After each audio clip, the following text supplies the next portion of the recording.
नमस्कार दोस्तों, स्वागत है आपका हमारे ऑनलाइन प्लेटफॉर्म में। और कल उत्तराखंड में 21 सितंबर को बीडीओ बीपीडीओ लेखपाल पटवारी की भर्ती है और उसके लिए हम इम्पोर्टेंट आर्थिक सर्वेक्षण 2024-25 एवं केंद्रीय बजट के क्वेश्चंस को लेके आए हैं। इम्पोर्टेंट क्वेश्चंस जो बार बार पूछे जाते हैं। तो स्टार्ट करते हैं। निम्नलिखित दो कथनों पर विचार करिए।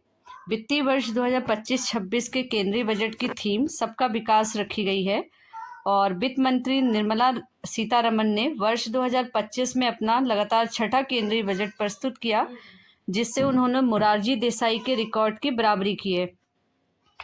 तो उपरोक्त दोनों कथनों में से कौन सा कथन सही है? केवल एक कथन सही है, दोनों कथन सही है, केवल दो कथन सही है, या ना तो एक सही है और ना दो सही है। तो ऑप्शन नंबर ए, कथन एक जो है वो क्या हो जाएगा? सही हो जाएगा, क्योंकि वित्तीय वर्ष 2025-26 का केंद्रीय बजट सबका विकास थीम पर आधारित था।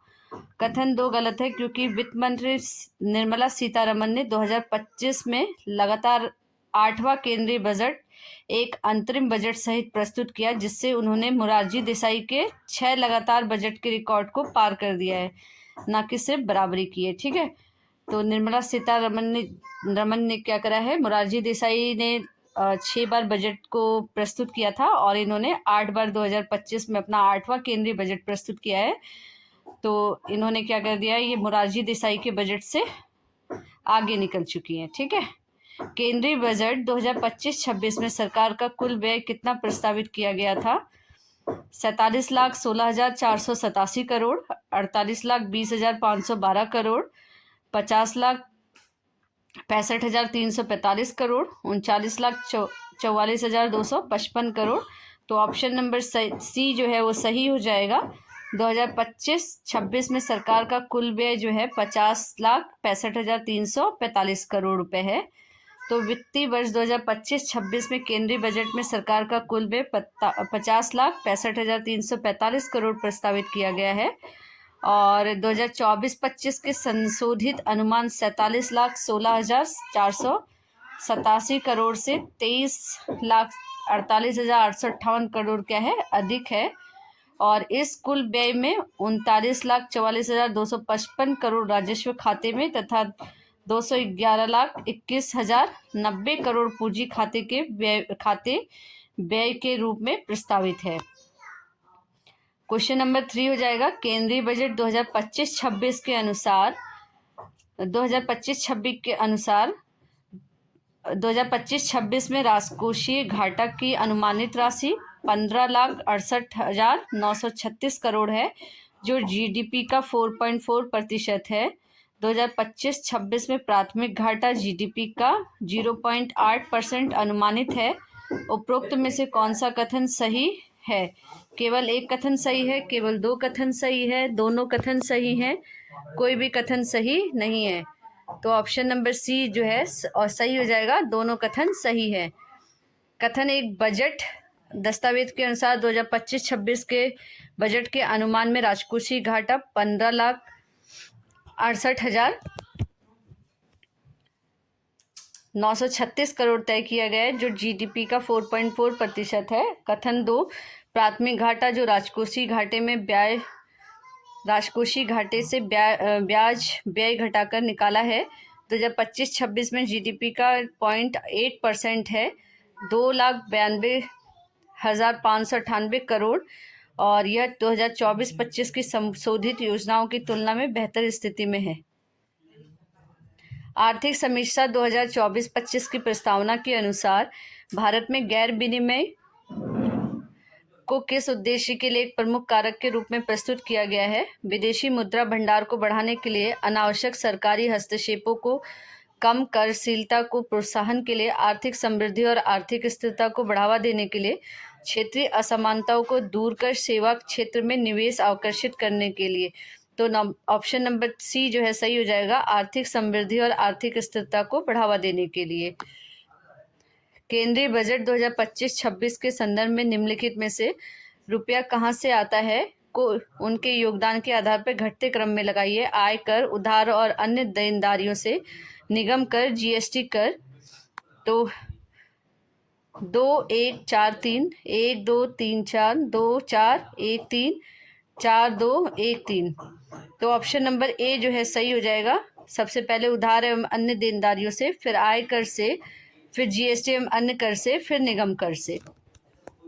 तो 4 प्रमुख स्रोतों का योगदान इस प्रकार है। उधार व अन्य देनदारियां 24%, आयकर 22%, जीएसटी एवं अन्य कर 18%, नेट निगम कर 17%। इसके अलावा अन्य स्रोतों से कर भिन्न प्राप्तियां 9%, केंद्रीय उत्पाद शुल्क 5%, सीमा शुल्क 4%, ऋण भिन्न पूंजीगत प्राप्तियां 1%। केंद्रीय बजट 2025-26 के संदर्भ में निम्नलिखित में से रुपया कहाँ जाता है को उनके व्यय के आधार पर घटते क्रम में लगाइए। ब्याज भुगतान, रक्षा, केंद्रीय क्षेत्रीय योजनाएं, राज्यों को करें और शुल्कों में हिस्सा। तो 4-1-3-2, 1-4-2-3, 1-3-4-2 और 4-3-1-2। तो ऑप्शन नंबर ए जो है सही हो जाएगा। सबसे पहले 4 राज्य को करें और करो और शुल्क में हिस्सा के, और उसके बाद 1 में ब्याज भुगतान, और फिर हो जाएगा आपके केंद्रीय क्षेत्र की योजनाएं, और फिर हो जाएगा रक्षा। ठीक है, तो ये देखते हैं 4 प्रमुख व्ययों में योगदान इस प्रकार है। राज्यों के करों एवं शुल्कों में हिस्सा 22%, ब्याज भुगतान 20%, केंद्रीय क्षेत्र की योजनाएं 16%, रक्षा 8%, अन्य मदों में केंद्र प्रायोजित योजनाएं 8%, वित्त आयोग द्वारा व अन्य अंतरण 8%, प्रमुख सब्सिडी 6%, अन्य व्यय 8% और पेंशन 4%। केंद्रीय बजट 2025-26 में विकास के इंजन के रूप में निम्नलिखित में से किस क्षेत्र को शामिल किया गया है? तो कृषि, सूक्ष्म लघु एवं मध्यम उद्योग, निवेश, निर्यात। तो केवल 1 2 3, केवल 2 3 4, 1 2 3 4, केवल 1 और 4। तो ऑप्शन नंबर सी सही हो जाएगा कि चारों सही हैं। कृषि, लघु, सूक्ष्म लघु एवं मध्यम उद्योग, निवेश और निर्यात।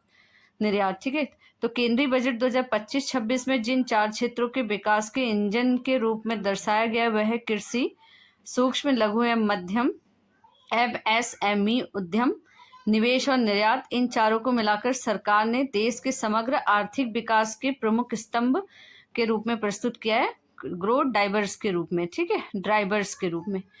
केंद्रीय बजट 2025-26 में किन वर्गों के विकास पर विशेष रूप से ध्यान केंद्रित किया गया है? किसान, व्यापारी, वरिष्ठ नागरिक एवं बाल श्रमिक, गरीब युवा, महिला व प्रवासी मजदूर, गरीब युवा, अन्नदाता एवं नारी, अनुसूचित जाति, पिछड़ा वर्ग, महिला एवं बच्चे। तो गरीब युवा, अन्नदाता एवं नारी जो है ऑप्शन ठीक हो जाएगा। गरीब, ऑप्शन नंबर सी जो है सही हो जाएगा। और इसमें हो जाएगा आपका बजट 2025-26 में सरकार ने गरीब युवा, अन्नदाता, किसान और नारी, इन 4 प्रमुख वर्गों को सर्वांगीण विकास के विशेष बल दिया है। ठीक है, निम्नलिखित में से कौन से विकसित भारत के व्यापक सिद्धांतों में शामिल है? तो सार्थक रोजगार के साथ 100% कुशल श्रम बल, 70% महिलाएं आर्थिक गतिविधियों से संलग्न, 100% लोगों को प्राथमिक स्वास्थ्य सुविधा का अधिकार, भारत को विश्व का फूड बास्केट बनाने में किसानों की प्रभावी भूमिका। तो केवल 1 2 3 4, केवल 2 3, केवल 1 3 या सभी 1 2 3 4। तो ऑप्शन नंबर ए सही हो जाएगा, 1 2 और 4। केंद्रीय बजट 2025-26 के अनुसार निम्नलिखित प्रमुख मदों में व्यय का सही आरोही क्रम सबसे अधिक और सबसे कम क्या है? शिक्षा, रक्षा, गृह मामले और ग्रामीण विकास। ये ग्रामीण कर लीजिए इसको, ग्रामीण विकास। ठीक है, ग्रामीण विकास। तो रक्षा, ग्रामीण विकास, गृह मामले, शिक्षा, रक्षा, गृह मामले, ग्रामीण विकास, शिक्षा, आमिर विकास, रक्षा, गृह मामले, और रक्षा, शिक्षा, ग्रामीण विकास, गृह मामले। तो केंद्रीय बजट 2025-26 के अनुसार निम्नलिखित मदों में व्यय इस प्रकार किया गया है।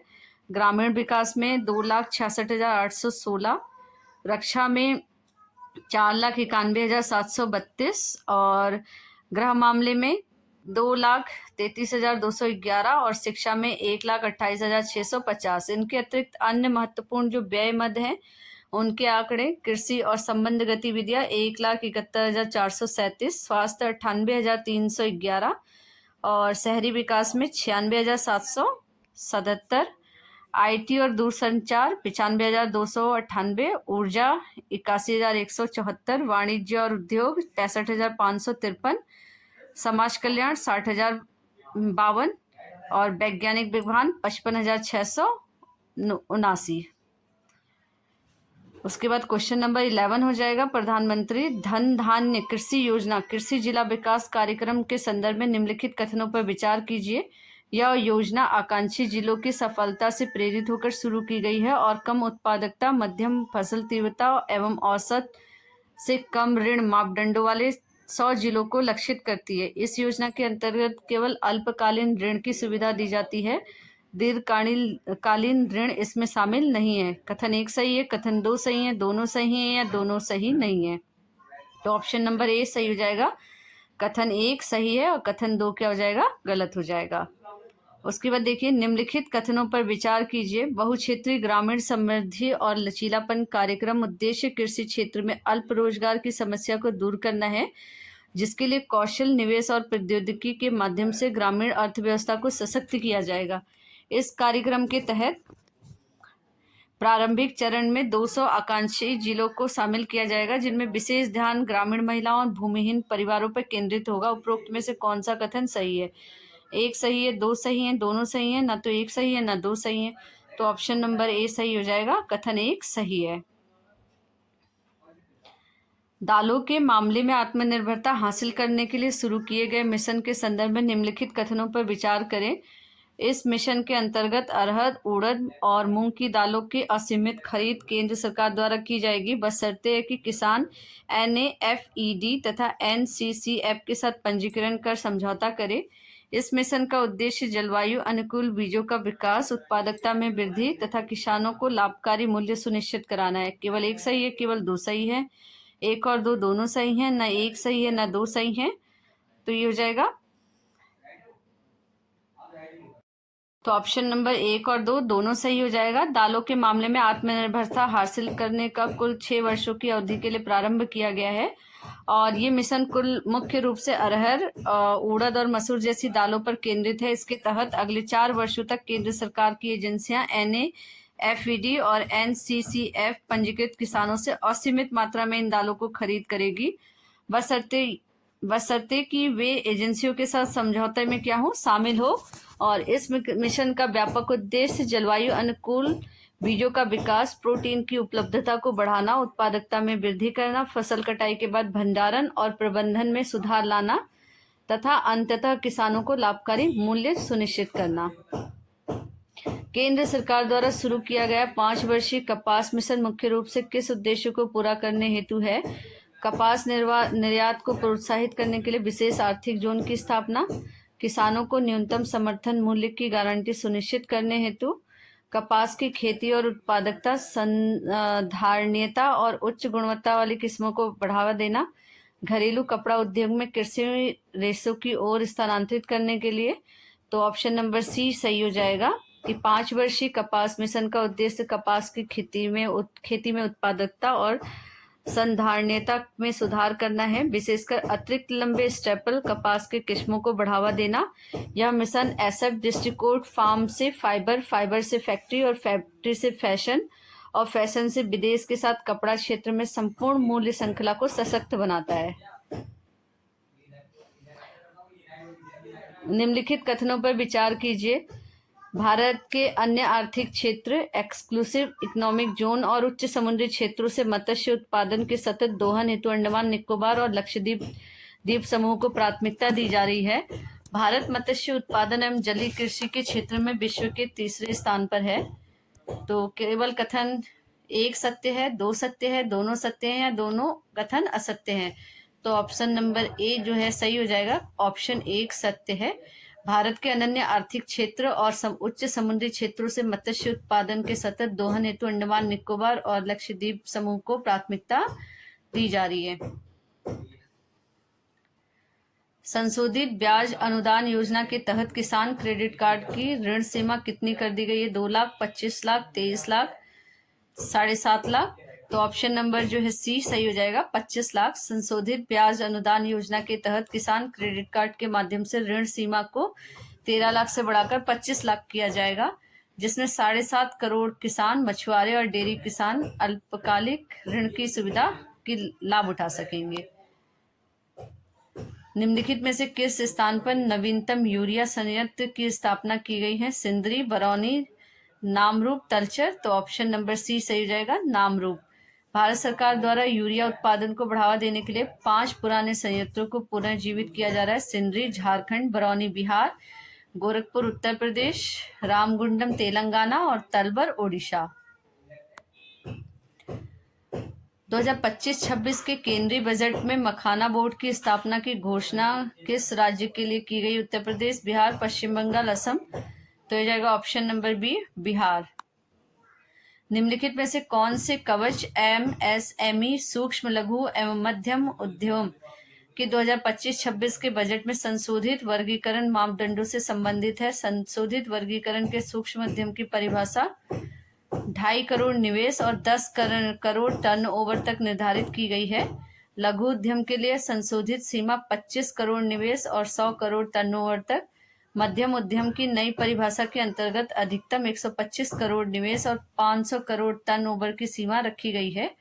एमएसएमई वर्गीकरण में निवेश और टर्नओवर दोनों मापदंड शामिल किए गए हैं। केवल 1, 2, 4 सही है, केवल 2, 3, 4 सही है, केवल 1 और 3 सही है, 1, 2, 3, 4 सभी सही है। तो ऑप्शन नंबर डी जो है सही हो जाएगा, 1, 2, 3, 4 सभी सही है। राष्ट्रीय खाद्य प्रौद्योगिकी उद्यमिता एवं प्रबंधन संस्थान की स्थापना किस राज्य में की जाएगी, जिससे किसानों की आय बढ़ाने और युवाओं को कौशल व रोजगार प्रदान करने में सहायता मिलेगी? पंजाब, बिहार, गुजरात, हरियाणा। तो ऑप्शन नंबर सी जो है सही हो जाएगा, बिहार। निम्नलिखित कथनों पर विचार कीजिए। सक्षम आंगनबाड़ी और पोषण 2.0 योजना के तहत आकांक्षी जिलों और पूर्वोत्तर राज्यों में 8 करोड़ बच्चों को, 1 करोड़ गर्भवती महिलाओं को और 20 लाख किशोरियों को पोषण से जुड़ी मदद दी जाती है।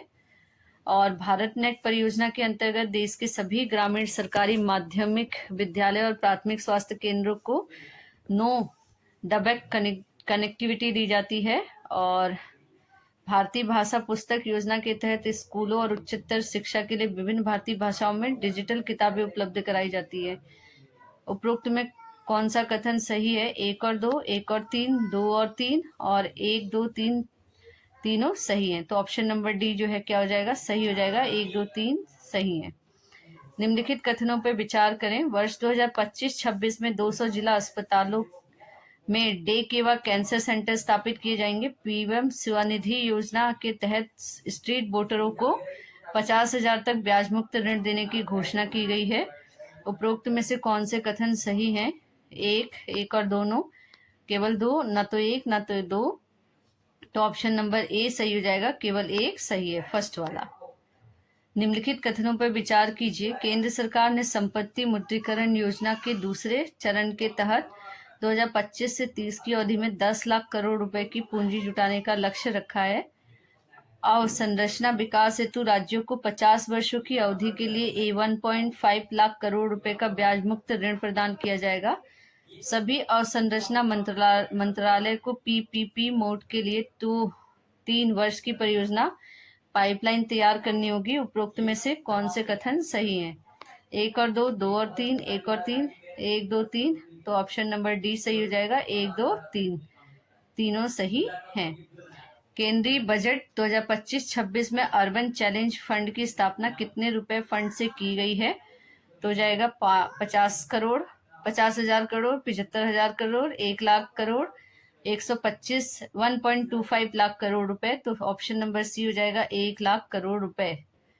निम्नलिखित कथनों पर विचार कीजिए। राज्यों को बिजली वितरण क्षेत्र में सुधार करने पर उनके जीएसडीपी के 0.5% के बराबर अतिरिक्त उधार लेने की अनुमति दी जाएगी। विकसित भारत के लक्ष्य हेतु 2047 तक कम से कम 100 गीगावाट परमाणु ऊर्जा की क्षमता का विकास आवश्यक माना जाएगा। 1 सही है, 2 सही है, दोनों सही है, ना तो 1 सही है ना 2 सही है। तो ऑप्शन नंबर सी जो है दोनों सही हो जाएंगे। ठीक है, फिर हो जाए केंद्रीय बजट 2025-26 में घोषित पश्चिमी कोसी नहर परियोजना भारत के किस क्षेत्र से संबंधित है? बुंदेलखंड उत्तर प्रदेश, विदर्भ क्षेत्र महाराष्ट्र, मिथिलांचल क्षेत्र बिहार, और मालवा क्षेत्र मध्य प्रदेश, तो ऑप्शन नंबर सी जो है सही हो जाएगा। मिथिलांचल क्षेत्र बिहार। पश्चिमी कोसी नहर परियोजना की घोषणा केंद्रीय बजट 2025-26 में की गई थी। इस परियोजना में बिहार के मिथिलांचल क्षेत्र से संबंधित है। इसका उद्देश्य 50,000 हेक्टेयर से अधिक भूमि सिंचाई की सुविधा उपलब्ध कराकर कृषि को प्रोत्साहित करना है।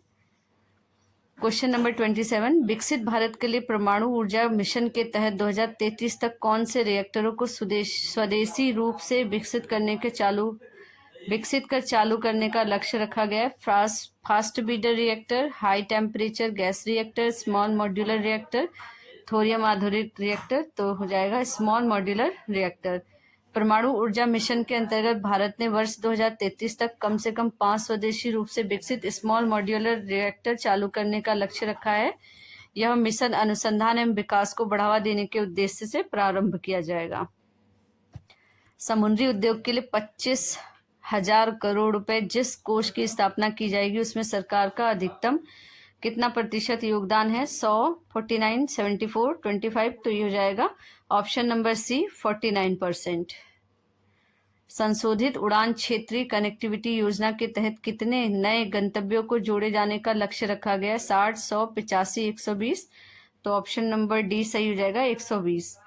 बिहटा में किस प्रकार के हवाई अड्डे के निर्माण की घोषणा की गई है? ग्रीनफील्ड हवाई अड्डा, इंटरनेशनल कार्गो टर्मिनल, ब्राउनफील्ड हवाई अड्डा, रक्षा हवाई अड्डा।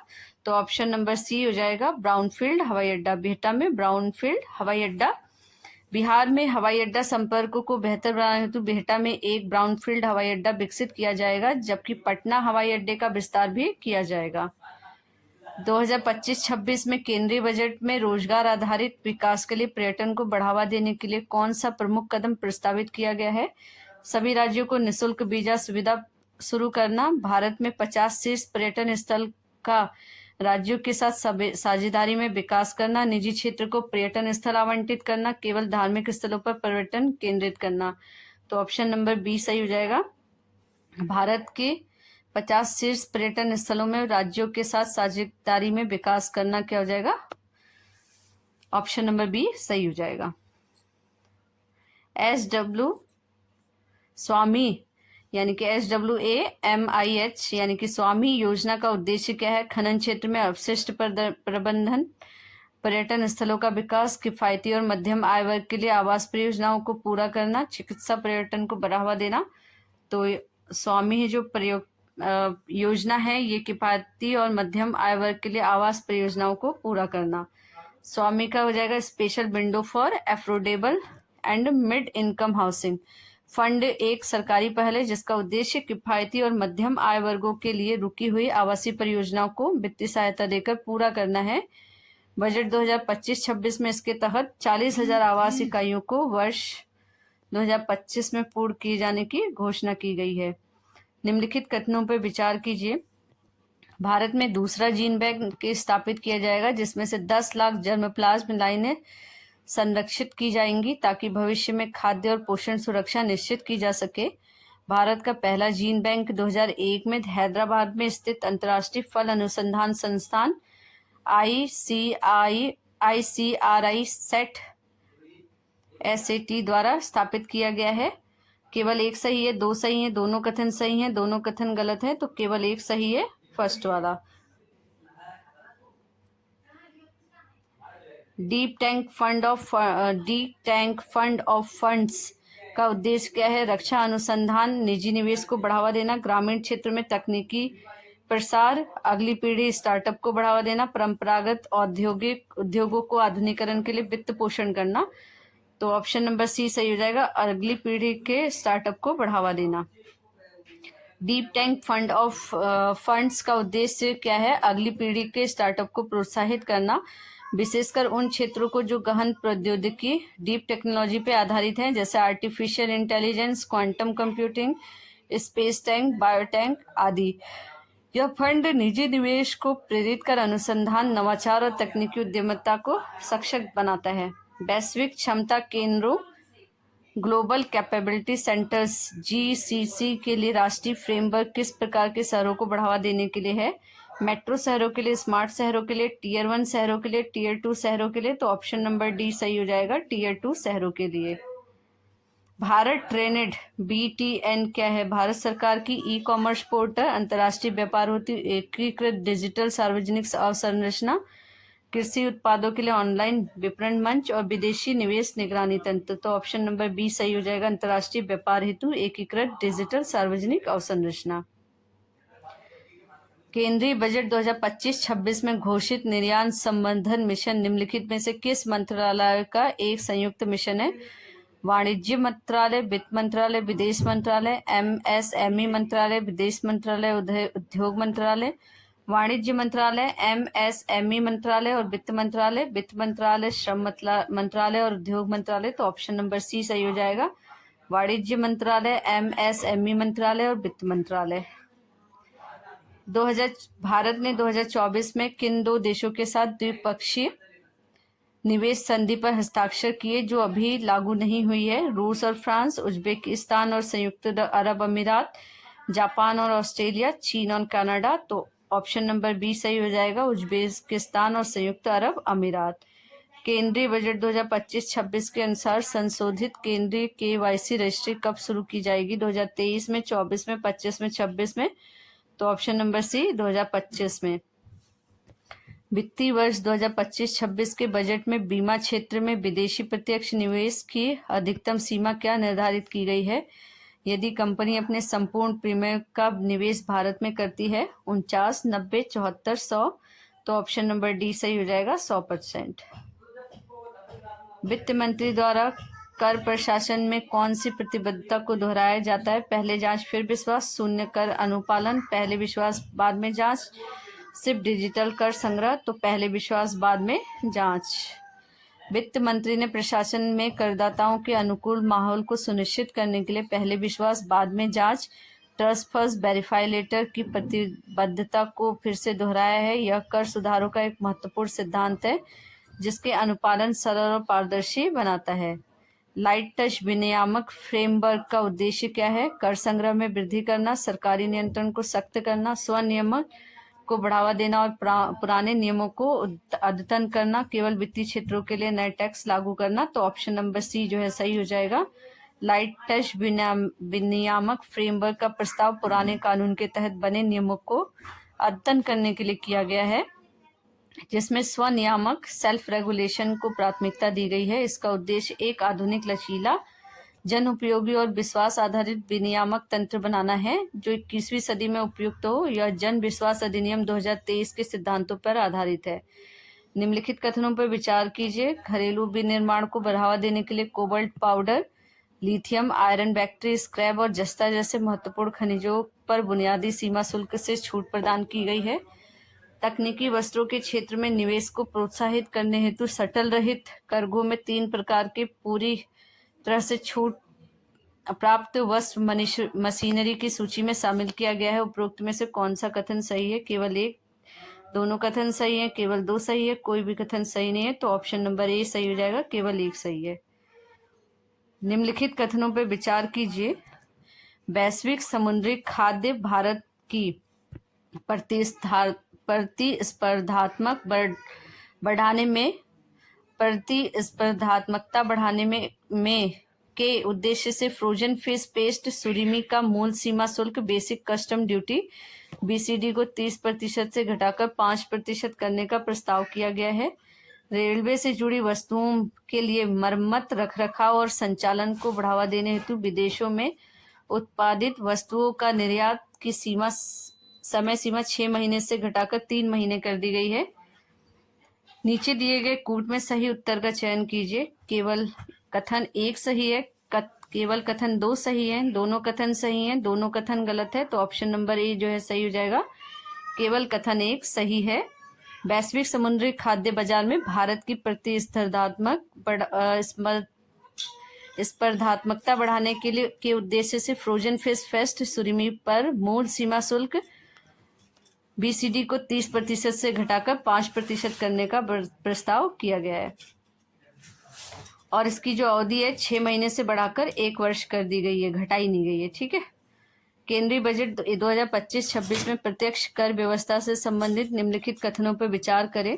स्रोत पर कर कटौती टीडीएस को तर्कसंगत बनाते हुए वरिष्ठ नागरिकों के लिए ब्याज पर टीडीएस छूट सीमा 1 लाख तथा किराए पर टीडीएस की सीमा 6 लाख निर्धारित की गई है।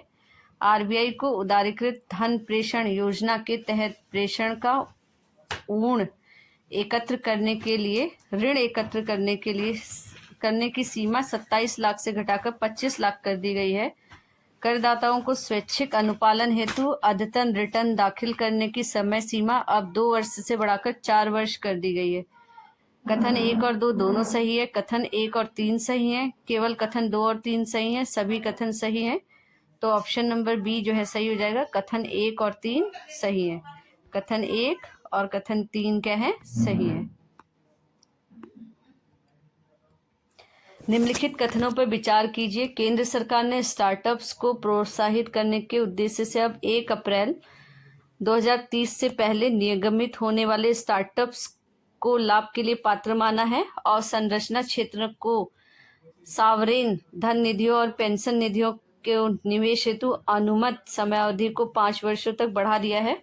उपरोक्त में से कौन सा कथन सही है? कथन 1 सही है, दोनों सही है, केवल 2 सही है, ना तो 1 सही है ना 2 सही है। तो ऑप्शन नंबर सी दोनों सही है। बजट 2025-26 में प्रस्ताव किया गया है कि अब 1 अप्रैल 2030 से पहले निगमित होने पर स्टार्टअप्स को नियमन के तहत लाभ प्राप्त करने की पात्रता दी जाएगी, जो पहले की समय सीमा की तुलना में 5 वर्ष का विस्तार है। कथन 2 भी सही है। सावरिन और पेंशन निधियों को अवसंरचना क्षेत्र में निवेश हेतु जिन योजनाओं के तहत कर में छूट मिलती है उनके लिए निवेश की तिथि को 5 वर्ष से बढ़ाया गया है और जिससे दीर्घकालीन पूंजी प्रवाह को बढ़ावा मिलेगा। केंद्रीय बजट 2025-26 में व्यक्ति आयकर से संबंधित निम्नलिखित में से कौन से कथन सही हैं? नई कर व्यवस्था के अंतर्गत 12 लाख रुपए तक की वार्षिक आय पर कोई आयकर देय नहीं होगा। नई कर व्यवस्था में मानक कटौती की सीमा को बढ़ाकर 75,000 कर दिया गया है। 20 लाख से 24 लाख तक की आय पर 30% की दर देय होगी। केवल 1 और 2 सही है, 1 और 3 सही है, 2 और 3 सही है, 1, 2, 3, 4 सभी सही है। तो ऑप्शन नंबर ए जो है सही हो जाएगा। 1 और 2 दोनों सही है। निम्नलिखित कथनों पर विचार करें और उदारीकृत प्रेषण योजना LRS से संबंधित है। यह योजना भारतीय निवासियों को विदेश में व्यक्तिगत प्रयोजनों के लिए एक वित्तीय वर्ष में एक निर्धारित सीमा तक धन भेजने की अनुमति देती है।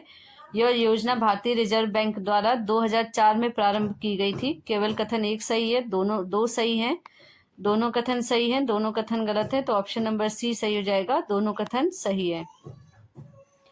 उदारीकृत प्रेषण योजना LRS भारत के भारतीय रिजर्व बैंक द्वारा शुरू की गई एक नीति है जो भारतीय निवासियों का व्यक्तिगत उद्देश्यों जैसे शिक्षा, चिकित्सा, यात्रा, निवेश आदि के लिए विदेश में धन भेजने की अनुमति देती है। यह योजना वर्ष 2004 में शुरू की गई थी और इसके अंतर्गत निवासियों को एक वित्तीय वर्ष में एक सीमित राशि, वर्तमान में 2.5 लाख अमेरिकी डॉलर तक विदेश भेजने की अनुमति है।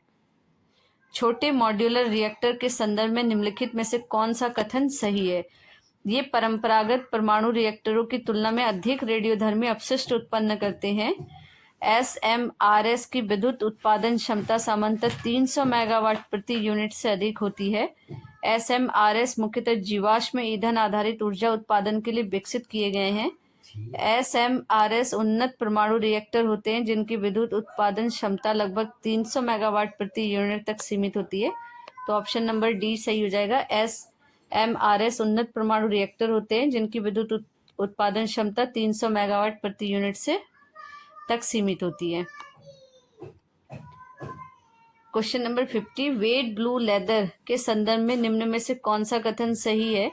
यह पूर्ण रूप से तैयार चमड़ा होता है जिसे निर्यात के लिए पैक किया जाता है। यह वनस्पति टैनिंग द्वारा तैयार किया गया चमड़ा होता है। यह एक कच्चा चमड़ा होता है जिसे क्रोमियम लवणों से टैन किया जाता है। यह एक सिंथेटिक चमड़े का प्रकार है जो कृत्रिम रेजिन से बनाया जाता है। तो ऑप्शन नंबर सी सही हो जाएगा। यह एक कच्चा चमड़ा होता है जिसे क्रोमियम की लवणों से टैन किया जाता है।